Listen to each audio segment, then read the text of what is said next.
अस्सलामुअलैकुम friends and welcome to Allah की कुदरत चैनल। तो दोस्तों, आज की इस वीडियो में बात करेंगे कब्र में सीसीटीवी कैमरा लगाने के बाद क्या हुआ। तो मजीद वीडियो की जानिब बढ़ने से कबल आप तमाम दोस्तों से गुजारिश है कि चैनल को सब्सक्राइब कर दें और साथ बेल के आइकन को भी प्रेस कर दें। दोस्तों, इंसानी जिंदगी में रोज ऐसे ऐसे वाकयात रोनमा होते हैं कि अकल चकरा कर रह जाती है।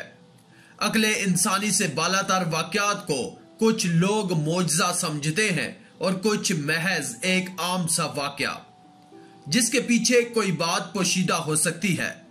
ऐसा ही एक इंसानी अकल को दंग कर देने वाला वाकया भारत की रियासत केरला में पेश आया, जहां चंद हिंदू नौजवानों ने मुसलमानों का मजाक उड़ाते हुए बाद अज मर्ग कब्र के हालात और कब्र का मुशाहिदा करने के लिए मुसलमानों के मुकामी कब्रिस्तान में एक मुर्दे की कब्र में सीसीटीवी कैमरा लगा दिया।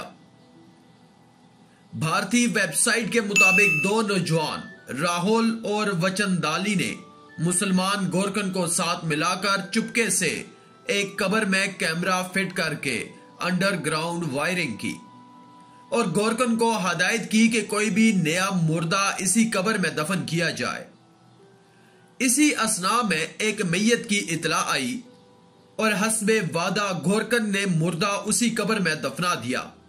दोनों नौजवानों ने मुर्दा दफन होने के 1 घंटे बाद सीसीटीवी कैमरा देखने के लिए मॉनिटर ऑन किया तो मॉनिटर एक खौफनाक धमाके से फट गया, जिससे दोनों नौजवान बुरी तरह झुलस गए हैं और इंतहाई खतरनाक हालत में हॉस्पिटल दाखिल हैं। डॉक्टर्स ने उनके बचने के बहुत कम चांसेस बताए हैं।